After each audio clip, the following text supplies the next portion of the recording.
मेरे अंदर सेक्स की बहुत तीव्र इच्छा होती है और इससे मुझे शर्मिंदगी भी महसूस होती है। मैं इससे कैसे बाहर आऊं? आपका अस्तित्व, आप असल में एक सेक्स से फैलने वाली बीमारी हैं, पता है?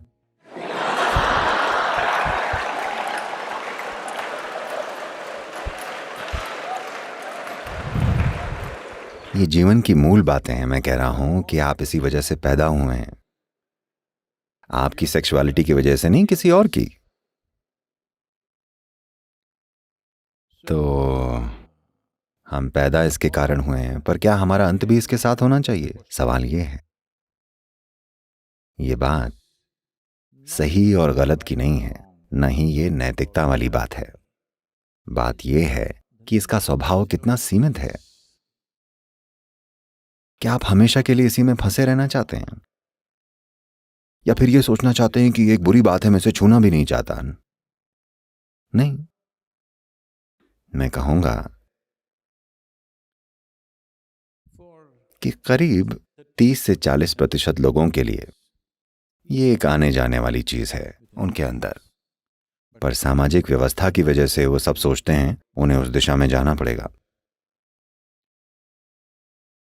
हो सकता है बाकी 30-40% लोग हों जिनके लिए एक बड़ी मजबूरी हो। बाकी 30-40% के लिए ये एक सामान्य सी जरूरत है, उनको ये चाहिए तो, पर वो इतने मजबूर नहीं हैं। तो ये है लोगों का स्वभाव। मैं ये बात इसके बारे में अपने खास सटीक बोध के आधार पर कह रहा हूं। ऐसा नहीं है कि सब लोग इसमें हर वक्त लिप्त रहते हैं, पर आज की तारीख में समाज उन्हें इस तरह से ढाल रहा है कि अगर आप वैसे नहीं हैं तो आप नॉर्मल नहीं हैं। तो असल में आपके कहने का मतलब ये है कि पुराने समय के योगी नॉर्मल नहीं थे, गौतम बुद्ध नॉर्मल नहीं थे, कोई नॉर्मल नहीं था, सिर्फ उनको छोड़कर जो अश्लील वेबसाइटों पर होते हैं। कोई नॉर्मल नहीं है।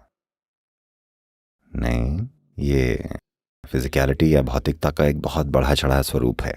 There is a physical body, it has come into existence only because of somebody's sexuality, isn't it? ये जो भौतिक शरीर है, ये केवल किसी की सेक्सुअलिटी की वजह से अस्तित्व में आया है कि नहीं? सेक्स का शरीर के एक मूल स्वभाव में होना एक बात है, पर उसका आपके दिमाग में घर कर जाना दूसरी बात है। वो इसलिए हो रहा है क्योंकि आपके आसपास एक खास तरह का कल्चर है। ये इसलिए भी हो रहा है क्योंकि किसी ने आपको कह दिया ये पाप है, आपको इसके बारे में सोचना भी नहीं चाहिए। ये बस इतना है कि इसके लिए कुछ सभ्य तरीके होते हैं जिसके लिए हमने सामाजिक संस्थान बनाए हैं। कमिटमेंट यानी प्रतिबद्धता का एक खास स्तर बनाया है, क्योंकि एक इंसान में ये एक बुनियादी इच्छा होती है कि वो अपने जीवन के हर पहलू को थोड़ी सुंदरता से चलाए, नहीं तो हमें जानवरों जैसा लगेगा। देखिए, हम खाते हैं, हम ऐसे भी खा सकते हैं। जब आप बहुत भूखे होते हैं तो आप जानवरों की तरह हो जाते हैं। अगर आपने 5 दिन से खाना ना खाया हो तो आप दोनों हाथों से उस तरह खाएंगे, जैसे कि आपने कभी भूखे कुत्ते को खाना खाते हुए देखा है? उस तरह से इंसान भी वैसा ही व्यवहार करेगा अगर उसकी जरूरत उस तरह की हो जाएगी। अब वही चीज है, पर हमने ढंग से बैठना सीख लिया है। जब आपको जोर से भूख लगी होती है Sahana.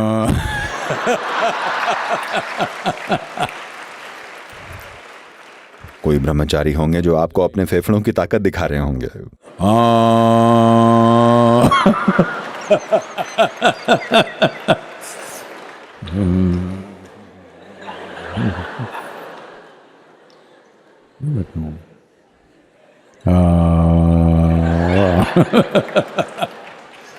आप 3 बार आम बोल चुके होंगे जब तक वो एक बार आम बोलते हैं।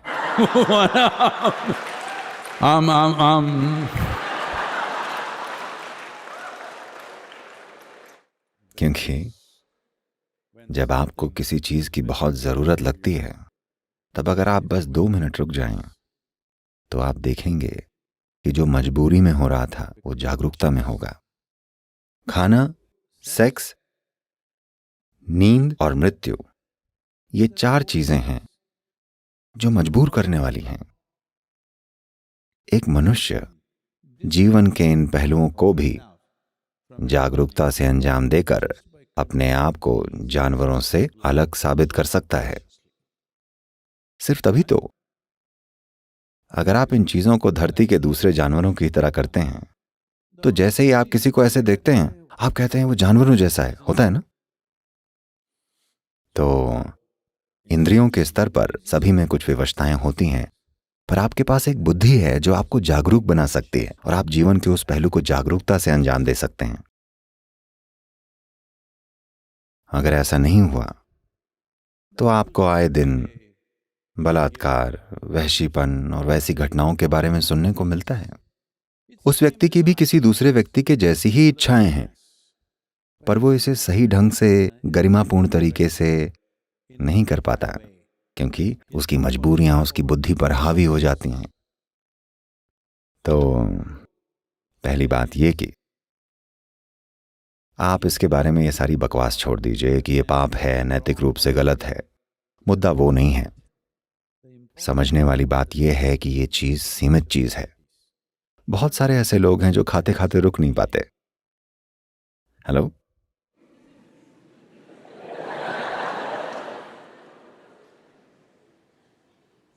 खाना खाने के बारे में एक अच्छी बात यह है कि अगर आप खाते खाते रुक नहीं पा रहे हैं तो सबको एकदम से पता चल जाता है, उनको भी जिन्होंने आपको खाते हुए देखा भी नहीं था। ऐसा ही कुछ लोगों के साथ सेक्सुअलिटी के लिए भी है। कुछ लोग होते हैं जो कहीं भी सो जाते हैं। सत्संग एक अच्छी जगह होती है।